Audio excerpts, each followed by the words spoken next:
Today, I'm going to be talking about the Roe v. Wade decision that was overturned by the United States Supreme Court and how I'm thinking about it and seeing it. And hopefully, my perspective can help some or one of you. And if this message does not resonate with you, that is fine. If it challenges you and your thought processes and might crack you open a little bit, that's great too. So stay with me. Okay. Roe v. Wade. It's a big one, right? I mean, this is like the end of an era, the beginning of an era all at once. It feels like someone just slammed a lead door in our face. And if you are on the other side of it, it might feel like this great victory. Like you're finally a part of the change that you wish to see in the world. But however you see this, however you find this decision, the decision is going to work for both sides of this equally in very different but very specific ways, because nothing is outside of the scope of moving the collective forward into a new place. Okay. And this is really important. And this is going to be a very high level podcast. So, this is not going to be basic information. This is not going to be very human views, because all of us humans see things very differently, experience the world very differently. This is going to be a very high level, kind of energetic, collective um, podcast. So, if you're going to stay with me today, I would really suggest to imagine your mind opening, your throat opening to hear me, your heart opening to receive any type of information and change, um, courage, go down to that gut, and then root in safety. So, using all of your energy centers, and if you know what chakras are, just kind of opening them up at this moment to understanding a higher message outside of the human experience, but that is also using the human experience to change you. So, humanity is merely the tool. It is merely the game board, if you will, for your higher self to experience awakening and also to experiencing expansion and full knowledge. So, at this time on our planet, there's a need for change. Okay. The old way isn't working. If we look back even, 7 years ago, if we look back 10 years ago, we kind of were coasting.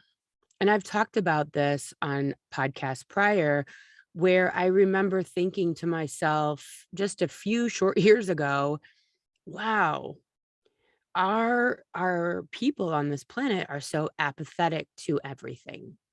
We're just kind of coasting. And then with the election of 2016, all of the coasting stopped. There was no more coasting for anybody. We were cracked out of our shell. We were flicked out of our coma, and we were brought to a place of very quick understanding and clarity of our existence, and that we actually believed in things and we had passion for things, and we started to see the world from very different points of view. And so the election of 2016 really opened our eyes not only to the possibilities of change, huge change, that we were about to experience. Um, it brought us out of the dark spaces of humanity and brought it all to light for good but it also felt like clearly for bad, right? But everything is always a lesson and a blessing. And so it's a matter for us to find out how it is a lesson and blessing. And so with the election of 2016, everything kind of became possible. Nothing was taken for granted. It began the space of, on a daily basis, nothing was for sure. Everything was uncertain. And then came the pandemic to really challenge the flat line, the baseline of what the human experience is to look like. And as you're listening to me and as you're seeing this in your mind's eye and kind of going through your experience through these changes, I want you to understand that all of this, although individually may have been profoundly negative. You may have lost someone in the pandemic. You may be experiencing profound racism or otherness based on the political landscape of what's going on in our planet. But at the same time, there is an awakening that is happening, that everything that has been in the cracks and crevices of our planet, everything that has been the norm of society and politics and religion and health and the way we work and the way we experience the day to day, all that is over with. It's over. Money is changing. The way we value things is changing. Our workday is changing. Healthcare is changing. Schools are changing. And we're watching the separation between, hey, why are we still teaching kids to memorize stuff when they can find it on Alexa or Google in a matter of seconds? Does it make sense to memorize still? Or should we be teaching kids emotional intelligence and empathy and the way to figure out problems, not necessarily the problem's answers? That's where you see, um, Common Core math is about learning how to think. And I know I've talked about that on the podcast prior, because our kids don't need to learn answers anymore. They really don't. They need to learn how to think. And so you're seeing the education system changing. And the people that are very stuck or cemented in or in line with the way that things were done 10 years ago, where you see like, let's stick with American values, or, we need to keep things the way that they are. And take us back to the way, make America great again. Those people are really stuck in the old timeline that is gone. And they're fighting tooth and nail to keep it because it's comfortable for them. They enjoy the calmness of knowing where they sit on the planet, knowing what their kids are learning. They want their kids to do it the way that they have always done it, because that seems comfortable to them. We look at, I just listened to a podcast by Gary Vee the other day, and he was talking about, the fact that our education system is so antiquated and that things are they're naturally going to change.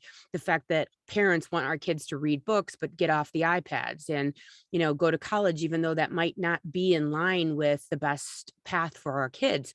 But we hold on so much to our childhood, our past, because the comfort of the known is so much easier than the discomfort of the unknown. And I talk to clients about this all the time.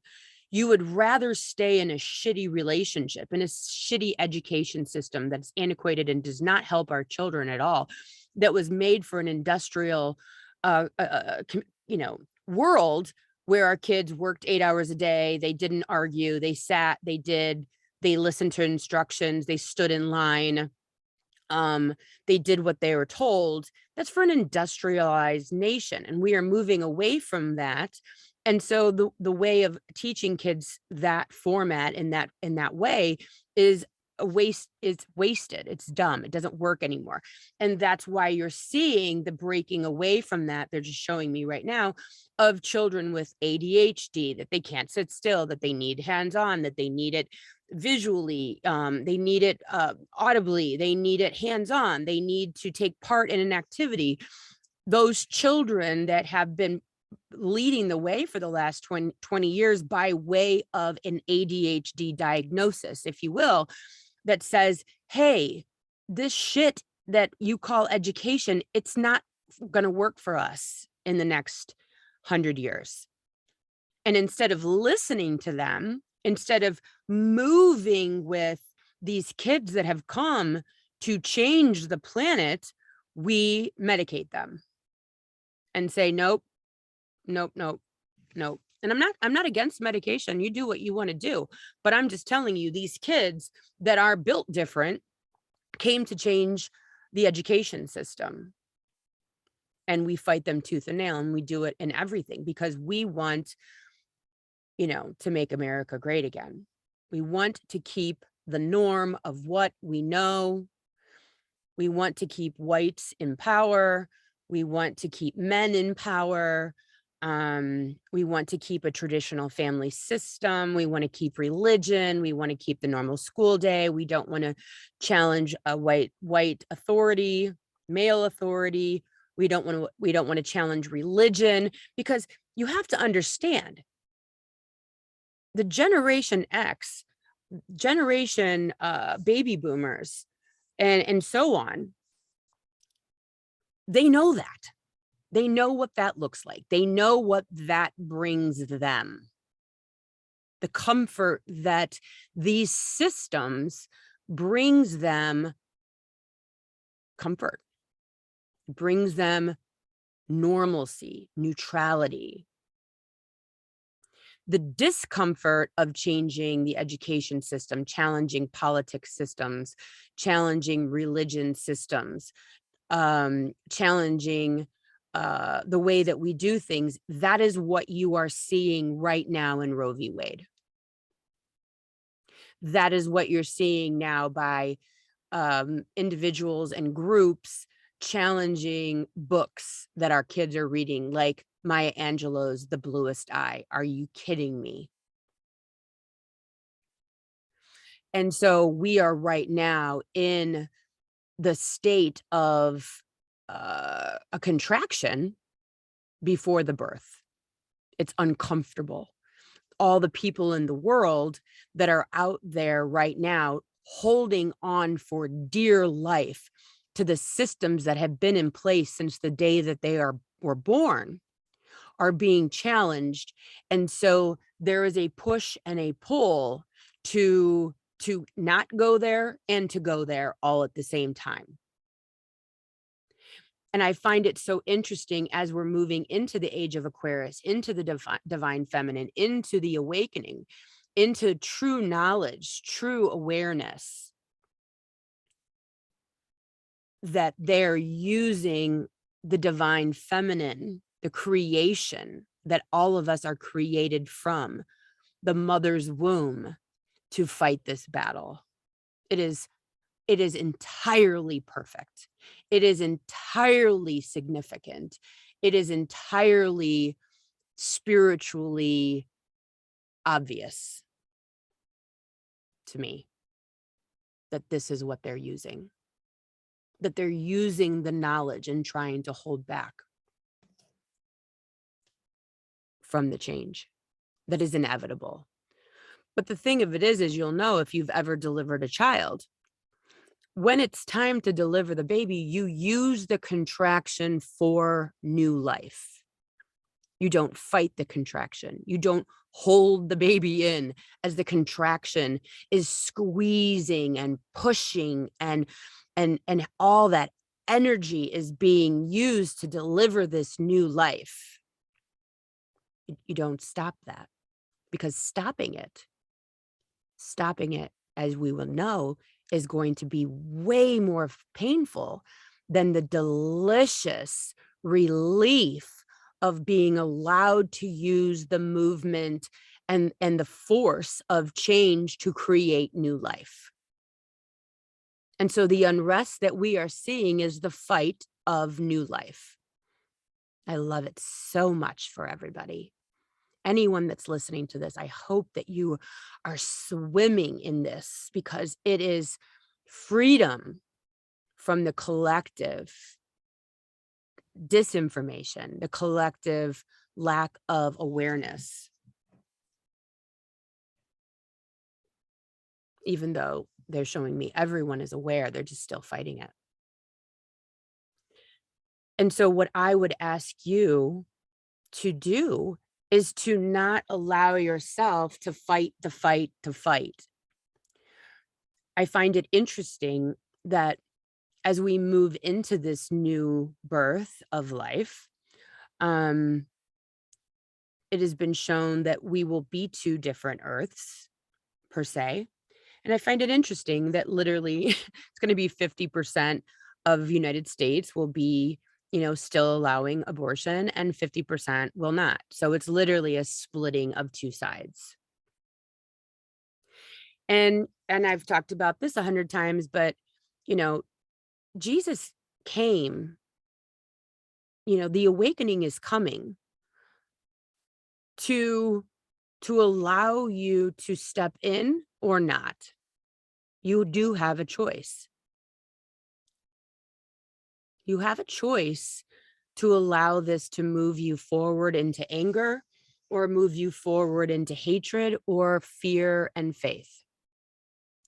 And I know people that are listening to this, but Meredith, but Meredith, but Meredith, what are we going to do? There's going to be so many unwanted pregnancies. And, I'm already seeing on social media people banding together, working towards positive outcomes from this.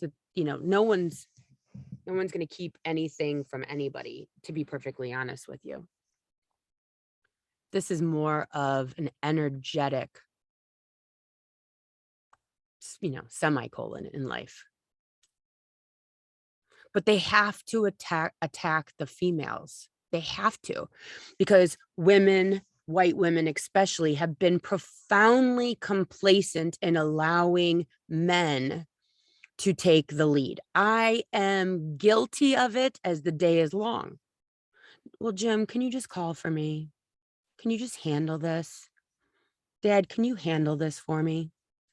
And 9 times out of 10, it doesn't get handled. Not the way I would do it. But I have leaned on my husband's privilege of being a white male. I have leaned on my husband of being a man. And it is a huge punch in the face with this Roe v. Wade decision that time is over. It is time for women to take their power, to step into the power that is already theirs, and take a stand. To step outside of religion and government, to step outside of capitalism. There's so many people that I know that are like, they sit on the news all day complaining about people that aren't working, and there's not enough money, and look at inflation. And I say, instead of sitting on the news, how about you just go start a side hustle or become an entrepreneur and start your own shit? Step outside of the government. Step outside of religion and get spiritual.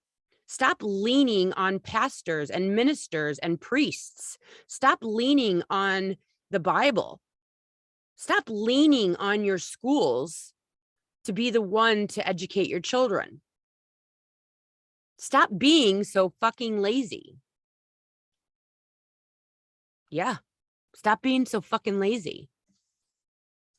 It's no one's job to do this shit for you. It isn't. It's not your husband's job or your brother's job or your dad's job. It's your job. Time after time after time, I talk to women on appointment and tell them, you are the leader of your house. I know you don't believe that. I know you're waiting for your husband to make plans for the next vacation or handle things at home, but you are the leader. And the more you wait, the more miserable you are. We are the creators of all that is, females. Life does not happen without our uterus. We are the conduit between spirit, expansion, existence, and humanity. And I'm not saying this doesn't happen without, sperm, but without a uterus, shit don't happen. And so we need to take that to a macro level and say, what else are we in charge of? What else are we responsible for in life? That is life.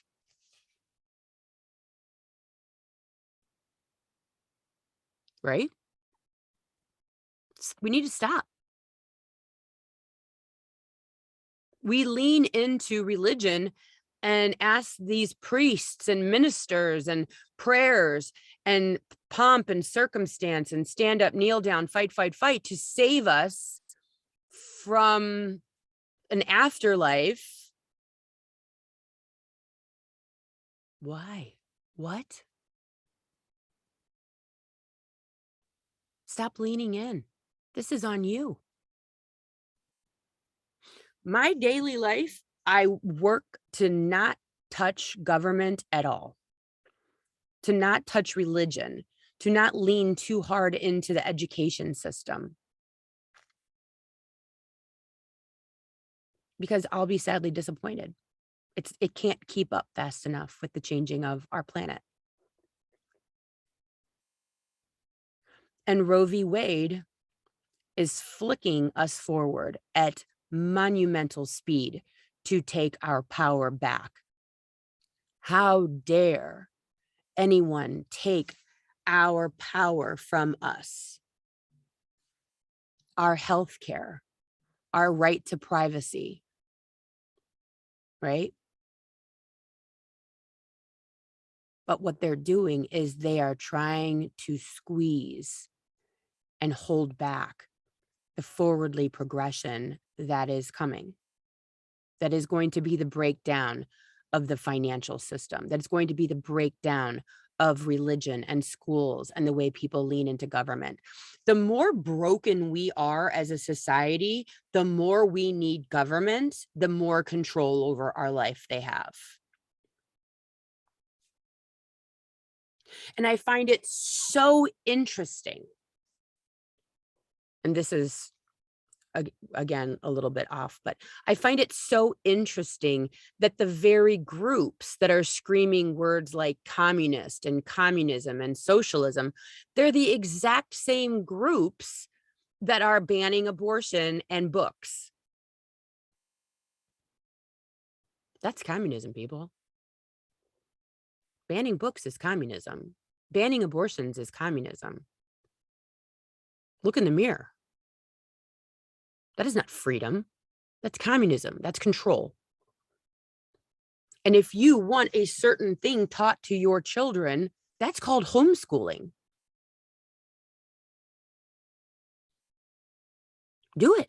Homeschool your kid. If you're so incensed about what's being taught and how it's being taught, homeschool. That's an option. But instead, these groups want to control and call it America. They want to control with banning abortion, even though it is a right of all Jewish and Muslim people to get abortions.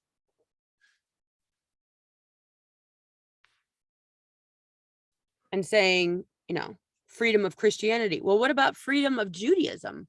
What about freedom of being Muslim and getting an abortion? Is that communism or is that freedom? Can't have it both ways. You don't get to cry America and ban books at the same time. What we are going through, we are in the middle of a contraction. And so what I would say to you is this: you can get in the thick of this. You can freak out. You can suffer. As with anything in life, you are in your rights to suffer. You are in your rights to be miserable and to freak out and, do all of the things.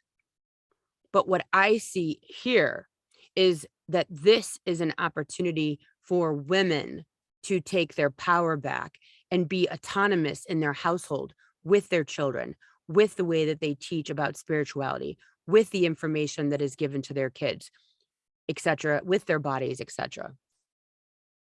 This is an opportunity to walk away from the constraints of government that we perceived as being for us, that were never for us. The system was not created for women. Religion was not created for women.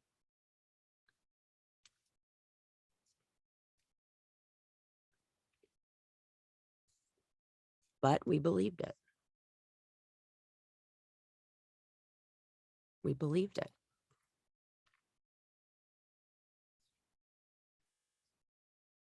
And so you got to ask yourself, how are you going to get through this contraction? Are you going to breathe through it? Are you going to fight through it? Are you going to fight it?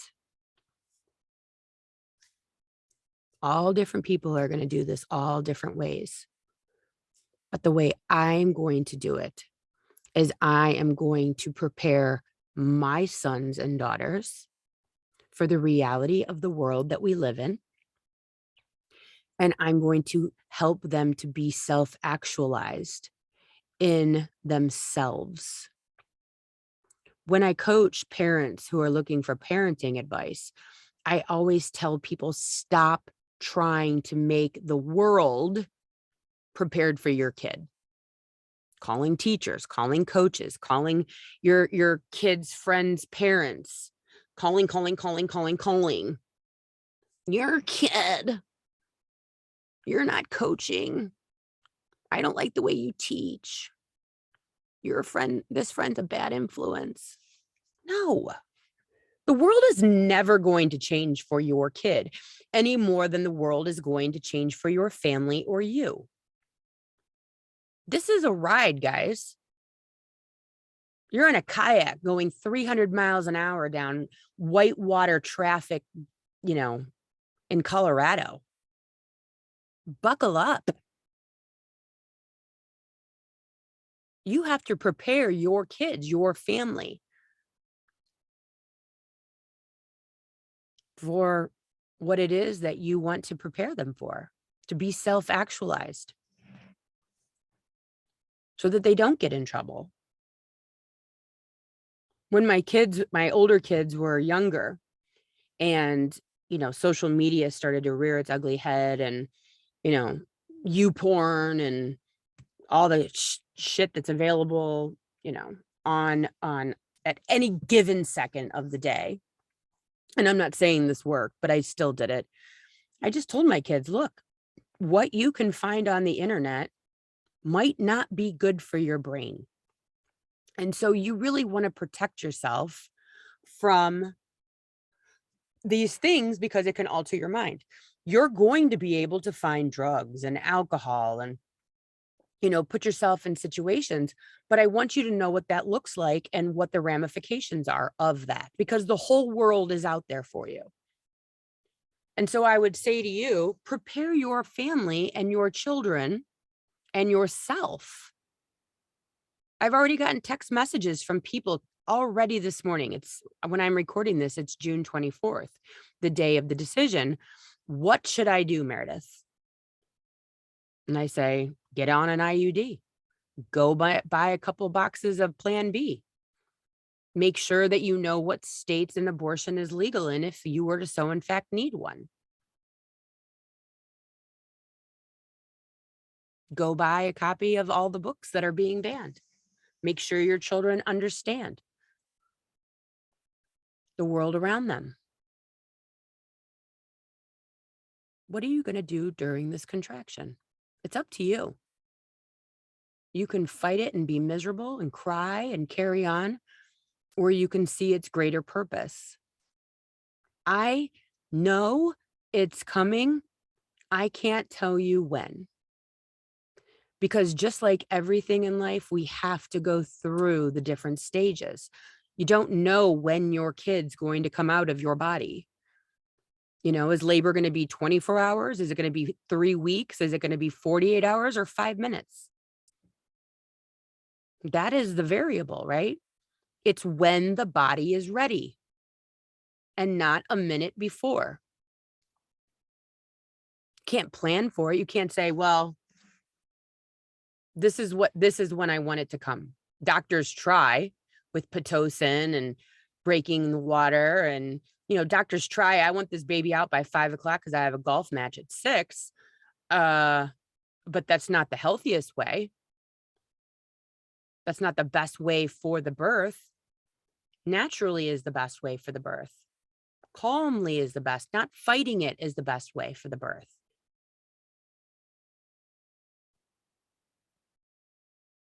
And so when you're thinking about what is going on our planet, remember that we're in labor. What would I do? What's the best way to ride this out? Healthy, without suffering, without sadness. How do I prepare? Because I know it's coming. You spend 9 months preparing for the delivery. What do? You don't run around like a lunatic trying to avoid it. You prepare the nursery, you prepare your home, you prepare your family, you prepare your body. You might do meditations or do yoga, pelvic exercises to open the pelvis to make the birth smoother, right? So what can you do in your home for you? Because this is all about you, right? It's all about you. What can you do to prepare for this experience on a daily, on a minute basis, staying away from the news, not getting into arguments, staying safe, knowing your options?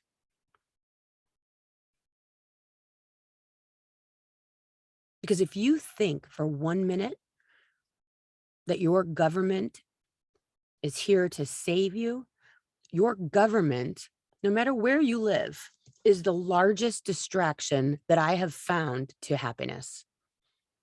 And I find it mind-blowing that it's one of the most difficult things to avoid.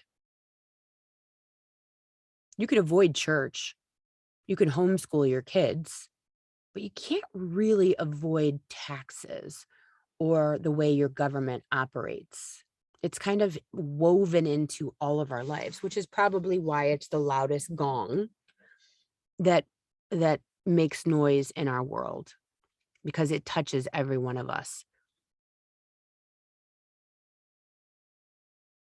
Interesting. So I really hope that this helps you to see things. This is a grand scale, Roe v. Wade is, but this can be happening in all different ways in your life. And so if you start to apply, if you decide that, hey, you know what, this I can apply to so many different things in my life, a new job, a new career, moving, a health scare, a health situation, is I'm going through a transition to get to another side that is going to be for my greater good. I'm being squeezed. I'm being changed and challenged. And I might be in pain and I might be scared and I might be lonely. But this is a lesson and a blessing, but it's my responsibility to look for it, to own it, to capture it, to create it, so that when I'm on the other side, I can value the path I just walked, because it's not about where we're going, people. It's about how you get through this. It's about how you let this change you for the better. It's about how you look around and go, you know what? I have been leaning on my husband, my dad, my brother, my boss. I have been leaning on my government. I have been leaning on my church for my salvation. I have been leaning on the schools to educate my children, even though it's not for their greatest good and in the best way that they can learn. I have been leaning on what has been delivered up to me as being the way we do things and the norms of society. And I don't know if it's working for me. And so, as you look at what I'm talking about, apply it to everything in your life. If you're going through a cancer scare right now, if you're going through an illness, if you're going through a job transition or a move or whatever the hell, ask yourself, how do I want to get there? Do I want to fight the whole time? Do I want to be angry and pissed off? The world is controlling me. Or do I want to get there smoothly and take something along the way as a lesson?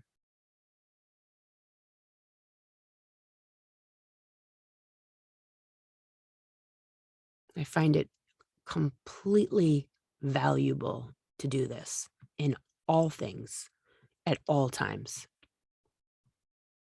I truly hope that this helps at this time for those of you who are completely panicked, because I know a lot of you are. And if you know someone that might need to hear this message, even if it's not to do with Roe v. Wade, maybe something else that you heard, be sure to share this with them. Um, I hope that it helps. I always hope that I'm helping. And again, if this message does not resonate with you, thanks for, staying with it this long. I appreciate it. And, if you're still over there and you want to march and you want to protest, that's also being an active participant. But just know, as you march and protest, you are part of change. You are part of taking your power. Maybe you're somebody that has always sat back and always sat on the couch and never participated. And this is your moment to participate in your own life. And that is a beautiful thing.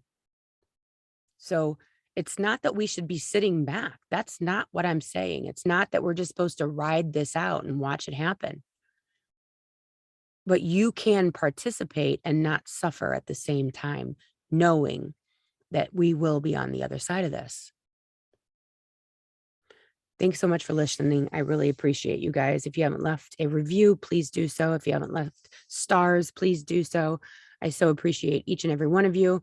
If you haven't checked out my retreat, October 13th through 16th, Glow Retreat, glow-retreat.com.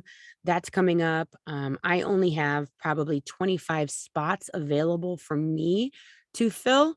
So if you want to hang out and do yoga with me and listen to all of the great speakers and eat delicious meals and hang out for a few days, we're going to be doing open Q&A, so you can ask all your questions to myself, Coach Letha J, and Valerie Inez, who are my two other gals that I'm doing this retreat with. It's going to be an amazing awakening experience. I'm so looking forward to it. So get on over to glow-retreat.com. That's in the show notes here, and sign up today so I can hang out with you in October.